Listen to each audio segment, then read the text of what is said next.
Hey, how's it going? Today I'm talking about how to make it so your knees don't implode when you're running. This is Running to the Castle, a podcast for injury-prone Run Disney runners on a journey to running magical miles. Join me, Dr. Allie, as I share the secrets I've gathered as a runner, doctor of physical therapy, and coach. You'll learn the exact ways I get my clients to the castle strong without feeling broken or held together with KT tape as they cross the finish line. Okay, so as one does, I was scrolling social media and I found a thread of somebody that says, "Guys, I ran another 10K today and feel invincible. However, what are the tips for avoiding my knees imploding?" So obviously, I took a deep dive, as I do, and I saw that this was the person's second 10K ever. So congratulations to them, and that they had done a 10K the day before. And from all information I can gather from social media, so of course, take that with a grain of salt. People don't post everything on social media, right? But what I can gather is this person is not a runner. And at the beginning of February, they decided they wanted to lose a certain amount of weight by a certain date in May.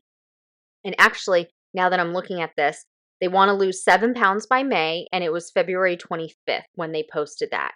And then the next day they ran 10K. And then the next day they ran the other 10K. And so I'm reading through this thread of all these different recommendations people have, and they're all great recommendations. And, you know, people are saying you need good shoes, strength train, KT tape. Instead of running long distances, also do some sprinting sessions. Other people are saying good shoes again, strength training, improving your cadence, so steps per minute, working on hip abductors and flexors. Knees are usually weak, the ones that get the impact if these are weak. Somebody else says run more. Somebody says running specific strength training. Depends on where in the knee. If it's IT band, it's this thing. If it's patellar tendonitis, it's this thing. If it's chondromalacia patella, it's this thing. Running form, strength training, building leg muscles, sprinkling treadmill mileage to weekly goals. Um, More strength training, take breaks, right shoes, sugar and stretching, strength train, adequate recovery, technique, slow, strength train. And she responds, been training for over a decade and have done bodybuilding shows, ready to mix things up. So, from what I can tell, this person has never run before, wants to lose some weight, so decided to start running. Apparently, she has done strength workouts for decades or a decade and looking to mix it up, things like that. So, how to go about making it so your knees don't implode? She's talking about pain, right? Her knees hurt because she ran a 10K. And if we took just this one little bit out of the whole thing, it looks like, oh, a 10K. Some people could say, oh my gosh, that's a lot. Other people would be like, well, that's nothing. I run dopey 48.6 miles in four days. 10K is just 6.2. That's nothing. But for somebody who has never run before, 10K is so much. So that's why we need more context. That's why I did a deep dive. It's just in my nature anyway to want to know more information before I give advice. Now, I didn't give this person advice. I am using this strictly for a podcast episode. And it's just so interesting.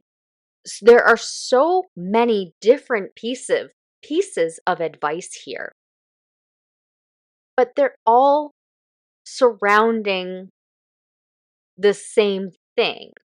And what I find is that somebody outside of the coaching, personal training, physical therapy professions, they recommend the thing that worked for them, which is unlikely to be the only thing that they're doing, which is why I find that so many people, like you get so many different answers when you ask this kind of question online. And I believe that there are 6 pillars to training successfully as a runner. We have strength, we have training, we have rest and recovery, stretching, the equipment you're using, like things like shoes, and then your diet, the things you're doing to fuel and hydrate. Those are the 6 pillars, the 6 categories. Some of them help you build and make progress, and some of them help support you so you can make the progress. All balanced out so that you don't overtrain. And if you notice, all of these recommendations fell into one of those categories. And there were about 30 responses or so that I could see. Now, this was on Thread, so I don't understand how Threads works, but I can't read all of the replies and comments ever. Like it will say there's 100 comments and I can only see 20, and I don't understand that. So this is a small amount of comments that I can see on this. But we saw shoes, we saw strength training, we saw go slow. Now I don't know if that person means literal slow, like run slow, or slow progression. We see all these different things, and we saw almost every single category, each one of those 6 pillars. So how do you make it all work? When you're looking to make it so that you don't have your knees implode, you need to balance everything out. You need to look at everything you're doing. You can categorize it of building, making you stronger, faster, go for longer, to make the progress for whatever your goal is, and then categorize the things that you're doing to support that so that you feel better, you feel rested, you feel energized, and you're not just running yourself into the ground. No pun intended there. But when you feel exhausted all of the time from everything you're doing. So we need to build, we need to get stronger, faster, further. I don't know which one's grammatically correct. We need those, but we also need the things to make it so that we can do that. So, rest and recovery. You need rest days in the week. I do not advise anybody exercise, do significant exercise, run, strength train daily. I do recommend complete rest days. Now, that doesn't mean go and rot on the couch or in bed. It just means that you're not doing strenuous or prolonged activity. You can still go to the grocery store. If you have to walk your dog, but make it a safari where they are smelling every single blade of grass and you are going at a 40-minute per mile pace. You're going slower than molasses, okay? But you're not straining your body. You're letting it heal and rest, because if you've battled injuries, your body, your tendons, your muscles, your ligaments, your joints, your cartilage, they heal when you're resting, which is when you're sleeping and when you're not adding more stress to them. So they need that rest and recovery. And you can supplement that with things like ice or heat, Epsom salt baths, massage, foam rolling to help loosen up muscle knots, make your muscles and joints feel a little bit looser, a little bit more limber so that you're not super tight and uncomfortable all the time. That helps with pain and inflammation.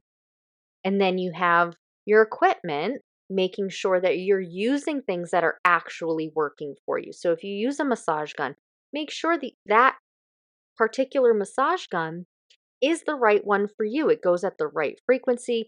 The head of it is soft or comfortable. It actually works. It doesn't die 5 minutes in and you want to be using it for 20 minutes, or making sure that the professional you're using is helping you, like a massage therapist, making sure that when you go for a massage, your massage therapist actually makes you feel better, not worse. Now, of course, you may have some soreness, especially if you've never had a massage before, but the pros should outweigh the cons. You shouldn't be feeling worse when you leave, right? You want to be feeling better. or making sure that you're using the right shoes for you. You don't want to go run in Chuck Taylors when you need something that has more cushion. You don't want to be running in something for somebody who has a high arch when you have a flat foot, right? So making sure that things are adding up. And then your diet, what you're eating and you're fueling with, you're hydrating with, you want to make sure you're using those things, taking carbs when you're doing a long run, finishing off a workout with protein, making sure you're including some fat so that you're staying fuller longer, things like that, making sure you're hydrating with fluids that have electrolytes and water in them. Stretching, making sure that you feel loose and limber and not super tight.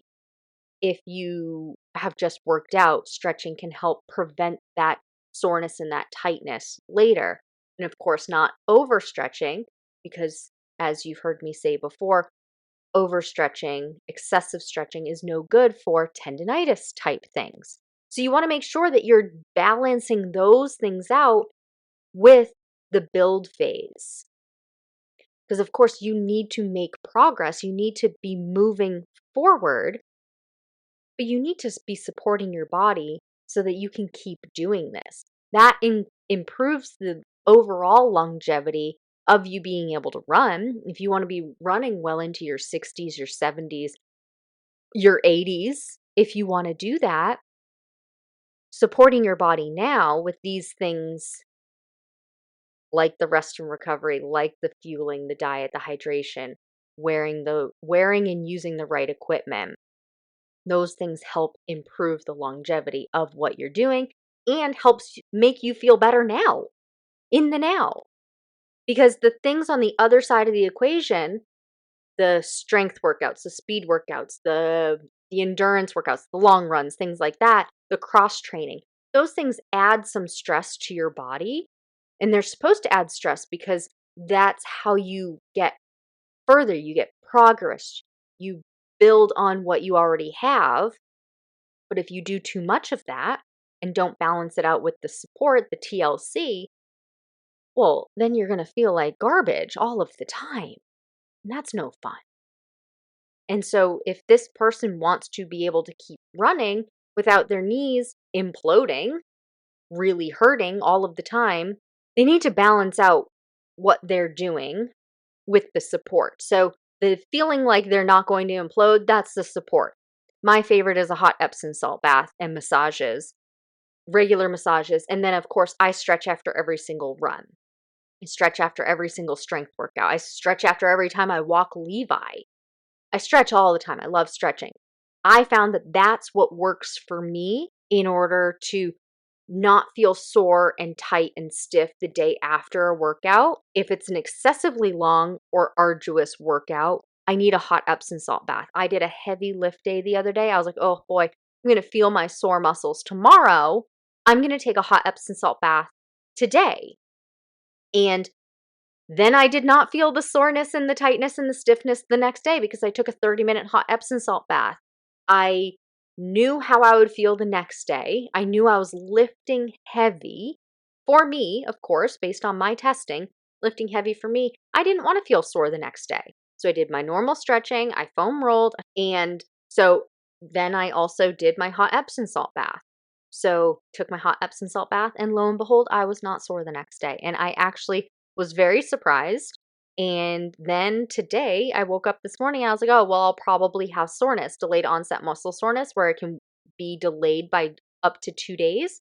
Still wasn't sore today. So I was like, oh, well, I can go and lift heavy again today if I want. We'll see. So taking care of the pain now so that you can prevent the pain from happening. Ice, heat, hot Epsom salt baths, massage, foam rolling, stretching, things like that. Supporting your body that way, supporting your body with food and nutrition and hydration. But you also need to build. So going back to this example, this person ran a 10K randomly one day and then did it again the next day. I would never recommend that. They went from literal 0 miles to 6.2 miles. 6.2 miles from 0. That's a lot. 3 miles from 0. That's a lot. So yes, needs to support, but starting slower, starting lower, starting lighter. What would have been better? Now, there's a whole process for somebody who has never run before. There's a whole process I can take them through. There are two options. Either start with walking and then build up to running, or we can do a hopping test. And a hopping test, there's a correlation between how many times you can hop and how far you can go, up to 1 mile. Okay? It's about 750 contacts per mile when you run per leg. So 750 per leg, so that's about 1,500 contacts. So you could do my living room test, which is a hopping test. How many times can you hop? Well, if you can hop 1,500 times between the two legs, you can go run a mile. Most people going from zero, they stop at a certain point because they're either tired or if they are coming back from an injury, their injury starts hurting, and we base that mileage off of that number. That's one way to do it. It's not everybody's favorite way. Most people are like, oh, well, I've already been walking. So then you can go into it walking.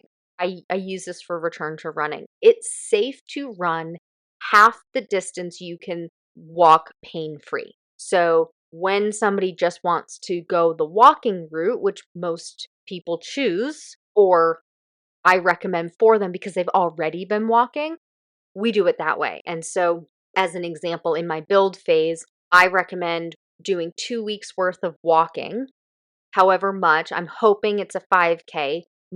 And I'd say that's about how many miles my clients are starting at. They will say, oh, I can comfortably walk a 5K. I do that regularly. Or if it's not exactly a 5K, it's anywhere between 2 and 4 miles. That tends to be about how far somebody says that they can go. So then we make sure that that is true for 2 weeks, doing it 3 to 4 days with a rest day in between. And then we increase from there. And what I do is I have you still walk about a 5K. There is some addition on there. Walk about, or go, excuse me, traverse a 5K, go a total distance of a 5K, and we break it up with walking warm up, then running, then a walking cool down. And so that first day will be a 5K, but it will be no more than half that distance running. Okay, so 5K, half of that, let's just call it a mile and a half. To me, for somebody who hasn't run ever or in months, 1.5 miles is still a lot. So I started even lower than that. 0.68, I believe, is typically what I started at. And then the remainder is walking, split between warm up and cool down. And then the next week is more running, 10% more, and less walking. And then 10% more running and less walking. And we build up from there until you're doing half a mile warm up walk, half a mile warm up cool down. That stays steady.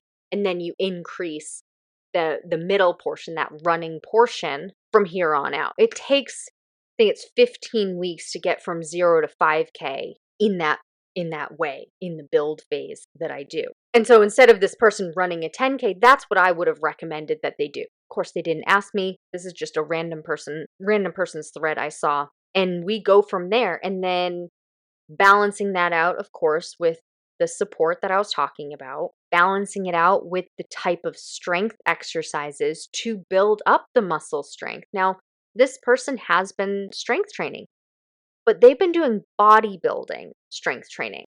That is very different than a runner specific strength training routine.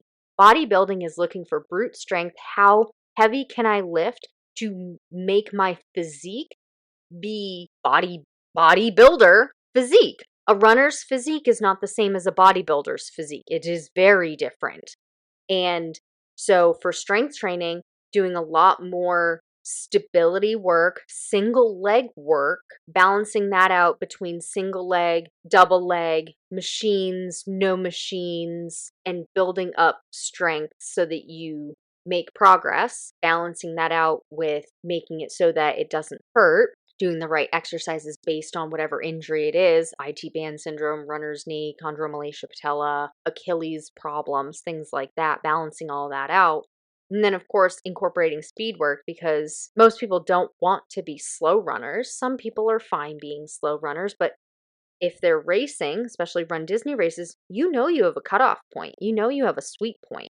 So then incorporating that speed work there, finding this happy balance between how much strength, what kind of strength training, how much speed work, what kind of speed work, and balancing that long run with all of the support, you should be able to make progress, not aggravate your injury, not make things all angry, so that you can keep making progress and you don't even have to wonder, are my knees going to hurt tomorrow? Because you know they're not going to, because history has shown you that, oh, when I do these things, I forget that I even thought about that my knees might hurt, or I worry about my knees. That's a distant thought in the past. When you balance it out right, you don't even need to be concerned with how far you're running, how fast you're running, because you know the tools. Even if something does happen, a mishap happens, you step off the curb wrong. Well, okay, what's our pain relief technique? What do we do? Mine is a hot Epsom salt bath. I know that if something's feeling a little wonky, well, go take a 30-minute hot Epsom salt bath. Other people like ice. Great. Perfect. What works for you? What have you found that works for you? And balance that with building, balance that out with the support. Give your body a little TLC, make it happy so that you can run with happy knees, run for years and years to come. For the runners that want to finish their next Run Disney race stronger and faster, so you stop getting injured, you beat the balloon ladies, and you cross the finish line, I invite you to check out my newest program, Stronger, Faster, Finisher. Get the workouts you need to build speed, stamina, and strength. If that sounds like something you're looking for your next race, visit the link in the show notes to learn more. As always, thanks so much for listening. That's all for now. Talk to you soon.